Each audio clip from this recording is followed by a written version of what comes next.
కార్మికులు, అందులో 35 లక్షల మంది మహిళలు, 35 లక్షల కిలోమీటర్ల ప్రయాణం, 10,000 బస్సులతో పేద ప్రజలకు ఆర్టీసీ బస్సు లైఫ్ లైన్ అని దీన్ని ఆగినపోనివ్వమని హామీ ఇచ్చారు. ఆర్టీసీ సమ్మె లేకుండా చూస్తామన్నారు. కార్మికుల సంక్షేమం, ప్రయాణికుల సౌకర్యం, సంస్థ పరిరక్షణ మీద తమ దృష్టి అని తెలిపారు. సమ్మెకి సిద్ధమవుతున్న వారిని సంప్రదించి సమ్మె లేకుండా చేస్తామన్నారు. మంగళవారం చెన్నై నుంచి డిప్యూటీ సీఎం వచ్చాక ఆర్టీసీ సమ్మె లేకుండా చూస్తామని మంత్రి పేర్కొన్నారు. మంగళవారం రాత్రి నుండి ఆర్టీసీ కార్మికులు సమ్మె తలపెట్టగా మంత్రి పొన్నం చర్చలకు సిద్ధమని తేల్చి చెప్పడం అయితే జరిగింది.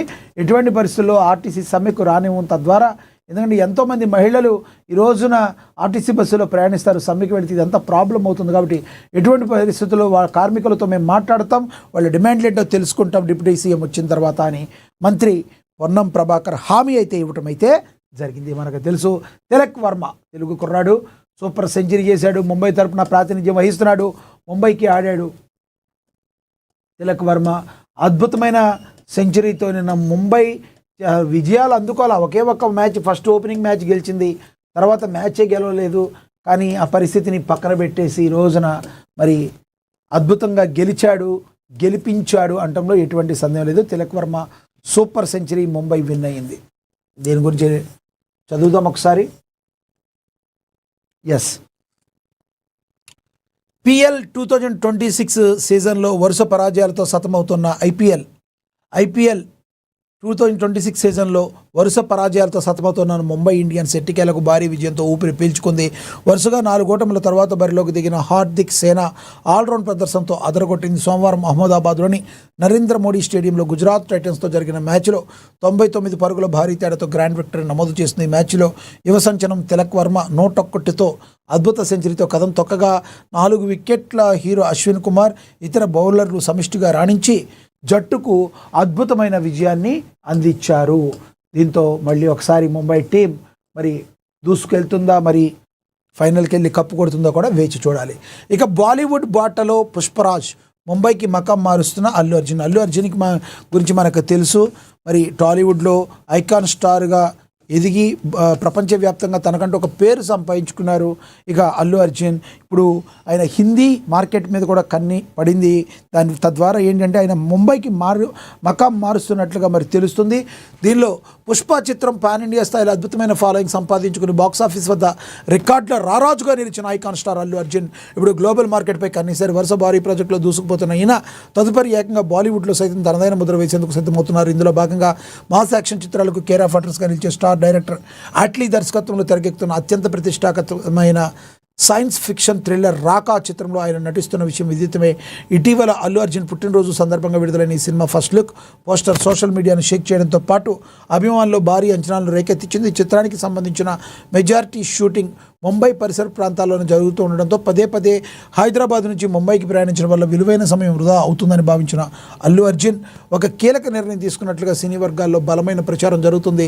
సినిమా పూర్తయ్యే వరకు తన మకాన్ని తాత్కాలికంగా ముంబైకి మార్చాలని, తద్వారా ప్రాజెక్టుపై మరింత ఏకాగ్రత పెట్టాలని ఆయన నిశ్చయించుకున్నట్టుగా తెలుస్తుంది. ఈ భారీ బడ్జెట్ చిత్రంలో అల్లు అర్జున్ ఎన్నడూ చూడని విధంగా ఏకంగా 3 విభిన్నమైన సవాల్తో కూడుకున్న పాత్రలో కనిపిస్తున్నట్లుగా సమాచారం. అందులో ఒకటి పవర్ఫుల్ పోలీస్ ఆఫీసర్ పాత్ర కాగా, మరొకటి సగం మానవుడు సగం రాక్షస రూపం ఉన్న పాత్ర అని, మూడవది ఒక భావోద్వేగభరితమైన తండ్రి పాత్ర అని ఇండస్ట్రీ వర్గాల్లో ఆసక్తికరమైన చర్చ జరుగుతుంది. ఇక ఈ సినిమాలో బన్నీ సరసన బాలీవుడ్ క్వీన్ దీపికా పడుకునే కథానాయికగా నటిస్తున్నారు. అయితే ఇటీవల ఆమె తన 2వ గర్భాన్ని అధికారికంగా ప్రకటించిన విషయం తెలిసిందే. 2024 సెప్టెంబర్లో మొదటి కుమార్తెకు జన్మించిన దీపిక ఇప్పుడు మరోసారి మాతృత్వాన్ని ఆస్వాదిస్తున్నప్పటికీ రాకా షూటింగ్కి ఏమాత్రం విరామం ఇవ్వకపోవడం అందరినీ ఆశ్చర్యపరుస్తుంది. గర్భిణిగా ఉండి కూడా ఎంతో రిస్క్ తీసుకుంటూ ఈ చిత్రంలోని అత్యంత క్లిష్టమైన హై వోల్టేజ్ యాక్షన్ సీక్వెన్స్లో పాల్గొనాలని ఆమె సంసిద్ధం వ్యక్తం చేయడం పట్ల నెటిజన్లు, సినీ ప్రముఖులు ప్రశంసల వర్షాన్ని అయితే కురిపిస్తున్నారు. ఇక తాత్కాలికంగా అయితే ఈ సినిమా అట్లీ మూవీ కంప్లీట్ అయ్యే వరకు కూడా తాత్కాలికంగా ముంబైకి అల్లు అర్జున్ మకాం మారుస్తున్నట్లుగా కూడా ప్రచురించడం అయితే జరిగింది. ఇక తదుపరి ఢిల్లీకి హరీష్ టీం, కాళేశ్వరం ఫిరాయింపు కేసులపై సుప్రీం లాయర్లతో కీలక మంతనాలు. హరీష్ ఢిల్లీ పర్యటనపై కాంగ్రెస్ తీవ్ర విమర్శలు గుప్పించింది. ఇక మాజీ మంత్రి BRS deputy floor leader Thanneeru Harish Rao రాష్ట్ర ప్రణాళికా సంఘం మాజీ ఉపాధ్యక్షులు మాజీ ఎంపీ బోయినపల్లి వినోద్ కుమార్, రాజ్యసభ సభ్యులు వద్దిరాజు రవిచంద్ర సోమవారం ఢిల్లీ వెళ్ళగా ఈ పర్యటనపై కాంగ్రెస్ పార్టీ తీవ్ర విమర్శలు గుప్పించింది. కాళేశ్వరం ప్రాజెక్టుపై వేసిన విచారణ కమిషన్, అలాగే ఎమ్మెల్యేల ఫిరాయింపుల కేసుల వ్యవహారం ఇప్పుడు న్యాయస్థానాల పరిధిలో అత్యంత కీలక దశకు చేరుకున్నాయి. కాళేశ్వరం కమిషన్పై దాఖలైన పిటిషన్లపై ఈ నెల 22వ తేదీన తెలంగాణ రాష్ట్ర అత్యున్నత న్యాయస్థానం తుది తీర్పును వెలువరించనున్నట్లు తెలుస్తుంది.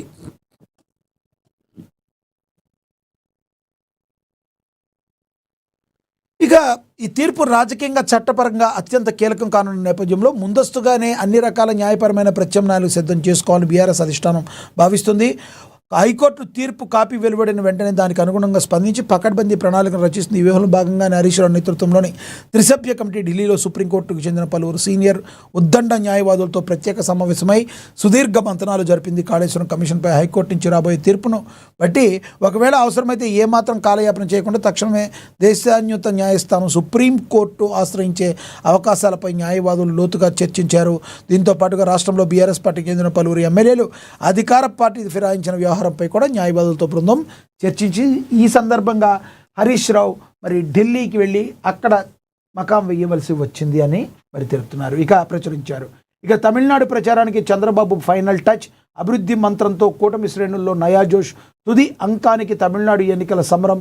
ఎన్డీఏ విజయమే లక్ష్యంగా సుడిగాలి పర్యటన.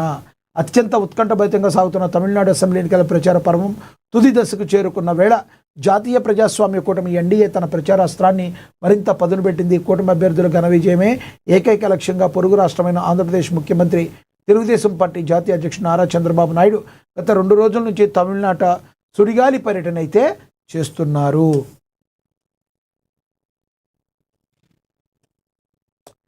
ప్రచారానికి నేటితో మంగళవారంతో తెరపడనున్న కీలక తరంలో ఓటర్లు విశేషంగా ఆకట్టుకోవడంతో పాటు కూటమి శ్రేణుల్లో సమరోత్సాహం నింపడమే ప్రధాన అజెండాగా చంద్రబాబు తనదైన శైలి ప్రచారానికి ఫైనల్ టచ్ ఇస్తున్నారు. అధికార వర్గాల సమాచారం మేరకు సోమవారం మధ్యాహ్నం కోయంబత్తూరులో జరిగిన భారీ బహిరంగ సభతో ఆయన పర్యటన అట్టహాసంగా ప్రారంభమైంది. ఆ తర్వాత పారిశ్రామిక కేంద్రాలైన హోసూరు, తల్లి ప్రాంతాల్లో జరిగిన ప్రతిష్టాత్మక ఎన్నికల ర్యాలీలో ముఖ్యమంత్రి పాల్గొని ప్రసంగించారు. అదే రోజు రాత్రికి రాష్ట్ర రాజధాని చెన్నైకి చేరుకున్న ఆయన ఆవడిలో ఏర్పాటు చేసిన భారీ రోడ్ షోలో ఉత్సాహంగా పాల్గొన్నారు. ఈ సుదీర్ఘ పర్యటనలో స్థానిక ప్రజలు ఎన్డీఏ మద్దతుదారులతో ఆయన ముఖాముఖి ఆత్మీయంగా సంభాషించి రాష్ట్రాన్ని అద్భుతమైన అభివృద్ధి పదంలో నడిపించేందుకు ఎన్డీఏకు బ్రహ్మరథం పట్టాలని పిలుపునిచ్చారు. ఈ ఎన్నికల పర్యటనలో భాగంగా మంగళవారం చంద్రబాబు మదురైను సందర్శించనున్నారు. అక్కడి నుంచి నేరుగా సత్తూరు చేరుకుని వివిధ వర్గాలకు చెందిన కీలకమైన సామాజిక నేతలతో ప్రత్యేకంగా సమావేశమై